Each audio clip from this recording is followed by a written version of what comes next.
Hello नमस्कार दोस्तों, welcome back to my channel Mastermind Baba. और सॉरी दोस्तों इस चीज़ के लिए कि ये वीडियो काफ़ी लेट हो गई आपके लिए, क्योंकि मैं अभी बीए की वीडियोस बनाने में लगा हुआ था तो थोड़ा ज़्यादा गैप हो गया। लेकिन हाँ, आज फिर मैं आपके लिए ले आया हूँ 12th क्लास सेकंड चैप्टर की वीडियो, जिसका एक अंतिम पार्ट रह गया था, जिसमें हमें दो छोटे छोटे टॉपिक पढ़ने हैं। एक टॉपिक है पूर्व साम्यवादी देश और भारत, और दूसरा टॉपिक रहेगा हमारा अरब स्प्रिंग। ये दो टॉपिक हमें छोटे छोटे से पढ़ने हैं इस वीडियो में। तो अब पूरी वीडियो देखना, अच्छे से पूरे क्लियर हो जाएगा। और इसके 3 पार्ट्स पहले भी अपलोड हो चुके हैं, तो वो पार्ट्स भी जाकर आप देख लो, जिससे कि आपको क्लियरिटी आराम से मिल जाए।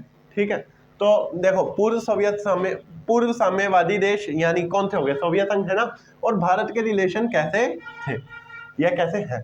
तो देखो, पूर्व साम्यवादी देश और भारत दोनों के ही संबंध काफी अच्छे रहे हैं, है ना। कभी तुमने सुना ही होगा कि हमारे संबंध रशिया के साथ काफी अच्छे हैं, है ना।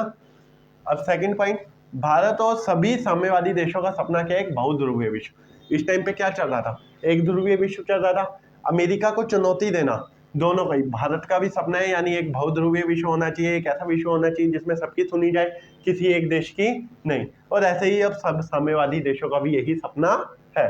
अगला, 1971 में जब पाकिस्तान के साथ हमारा युद्ध हो रहा था, अमेरिका ने मदद करना शुरू किया, किसका, पाकिस्तान का। तो हमने क्या किया, पूर्व रूस लिखा है मैंने यहाँ पे, लेकिन सोवियत संघ भी लिख सकते हो, क्योंकि उस टाइम पे इसे सोवियत संघ कहते थे, है ना। तो हमने क्या किया, सोवियत संघ के देशों के साथ सोवियत संघ से एक मैत्री संधि की, जो 20 वर्षीय थी। कितनी, 20 वर्षीय, यानी 20 वर्षों तक सहायता करेगा कौन, सोवियत संघ, किसकी, भारत की, हथियारों के रूप में, है ना। एग्जैक्टली 20, एक एक यहाँ पे मतलब होता है ना, कोइंसिडेंस कहते हैं जिसे, वो देखो, भारत ने 1971 में ट्रीटी की, कितने, 20 साल के लिए, और एग्जैक्टली 20 साल बाद सोवियत संघ टूट गया, कब, 1991, है ना। तो अगला चीज, भारत रूस का सबसे बड़ा हथियार निर्यातक है, यानी भारत सबसे ज्यादा हथियार निर्यात करता है, किससे, रूस से। तो ये भी एक अच्छे संबंधों को दर्शाता है। ये टॉपिक क्लियर हुआ। तो अब हमारा नेक्स्ट टॉपिक है अरब स्प्रिंग। अरब स्प्रिंग क्या था, देखो, अरब स्प्रिंग की शुरुआत होती है कब, 2010 की शुरुआत में। अरब स्प्रिंग की जो मेनली अरब स्प्रिंग, देखो स्प्रिंग साफ पता लग रहा है कि स्प्रिंग के मौसम में हुआ, इसलिए इसे क्या नाम दे दिया, स्प्रिंग बोल दिया है ना साथ में, स्प्रिंग के सीजन में हुआ था। तो ये 2010 के आरंभ में, कब, 2010 के आरंभ में स्टार्ट होता है, ठीक है।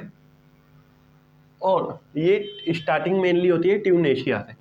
जब ट्यूनेशिया में ये अरब स्प्रिंग शुरू हुआ, तो देखो ये बहुत बड़ी क्रांति थी, किसके विरुद्ध, सरकार के विरुद्ध, है ना। तो जो ये 2010 के आरंभ में अरब स्प्रिंग स्टार्ट होता है, वो ट्यूनेशिया से स्टार्ट होता है, और धीरे धीरे धीरे धीरे पूरे जितनी अरब कंट्रीज है ना, जितने अरब देश है, सब में फैल जाता है, जैसे कि यमन, सीरिया, जॉर्डन, है ना, आदि जितने भी अरब कंट्रीज हैं, सब में धीरे धीरे क्या हो गया, ये फैलता चला गया। अब देखो, अरब स्प्रिंग है, अरब स्प्रिंग के कुछ ना कुछ कारण होंगे, यानी जो ये क्रांति हुई, इतनी बड़ी क्रांति हुई सरकार के विरुद्ध, पूरे अरब देशों में जो फैलती चली गई, उसके कोई ना कोई कारण रहे होंगे। तो इसमें सबसे पहला कारण रहा लगातार बढ़ती महंगाई। अब देखो, महंगाई बढ़ती आ रही है, यानी सरकार से सेटिस्फाइड नहीं है लोग। क्यों, क्योंकि जिस देश में महंगाई ज्यादा है, महंगाई ज्यादा होने की वजह से लोग खा पी नहीं पा रहे, है ना। यानी लोग अपना जो एक बेसिकली लाइफ जीने का स्टैंडर्ड होता है, उसे फॉलो नहीं कर पा रहे, महंगाई ज्यादा होने की वजह से। तो वो सरकार के विरुद्ध नॉर्मल सी बात है, विद्रोह करेंगे। सेकंड हो गया बढ़ता भ्रष्टाचार, करप्शन। करप्शन बहुत बड़ा रीजन होता है कोई विरोध होने का, है ना।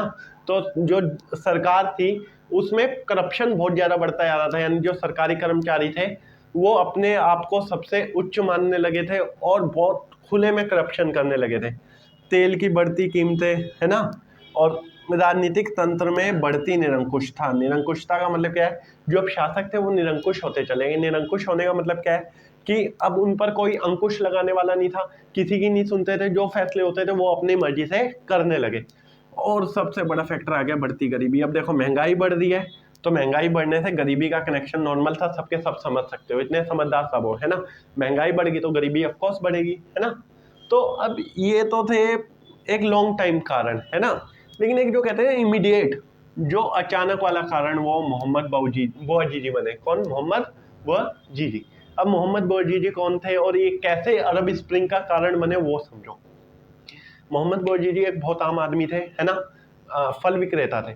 वो फल बेचने जब अपनी रेहड़ी लेकर जा रहे थे, तो रास्ते में क्या हुआ, पुलिस वाले आए और उनसे फल छीनने लगे। जब उस चीज़ का विद्रोह किया, उन्होंने उस चीज़ का विरोध किया, तो उनसे जबरदस्ती एक उधर पुलिस, महिला पुलिसकर्मी थी, उन्होंने सेब की टोकरी उठाई और अपनी जीप में जाकर रख ली। अब जब उन्होंने जीप में जाकर रख ली तो मोहम्मद बौअजीजी ने उनका विरोध किया। उस विरोध के चलते उन्हें क्या किया, भरे रोड पर थप्पड़ मार दिया, यानी उनकी पिटाई की गई। जब उनकी पिटाई हुई तो इस चीज से उन्हें बहुत हर्ट हुआ, उन्हें बहुत ज्यादा बुरा लगा कि यार कैसे ये पॉसिबिलिटी कैसे है कि भरे रोड पे। अब देखो, सब फल विक्रेता है ना, मान लो मैं सब्जी बेचता हूँ, सब फल विक्रेता आसपास वाले मेरे दोस्त हैं, अब मुझे कोई थप्पड़ मार रहा है भरे बाजार में, मुझे शर्म आएगी नहीं आएगी?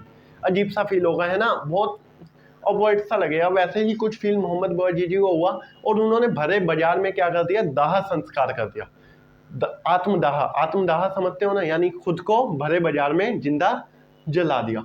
जब उन्होंने खुद को भरे बाजार में जिंदा जलाया तो लोगों के मन में जो एक होता है ना, बिल्कुल प्रेशर आ गया कि यार कैसा कर रही है हमारे साथ सरकार, इतनी ज्यादा निरंकुशता अच्छी नहीं है।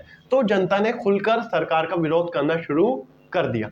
ये एक इसकी इमीडिएट घटना थी, यानी इमीडिएट का मतलब यहाँ पे जैसे मतलब होता है ना एकदम टाइम पर, ये मान के चलो कि कोई एक बहुत बड़ा फैक्टर हो जाता है किसी चीज के होने का, है ना। जैसे मान लो मुझे अचानक से कोई फैसला लेना पड़े, तो ये एक ऐसी घटना बन के सामने आया जिसकी वजह से जनता ने पूरे में अरब स्प्रिंग या क्रांति को जन्म दे दिया।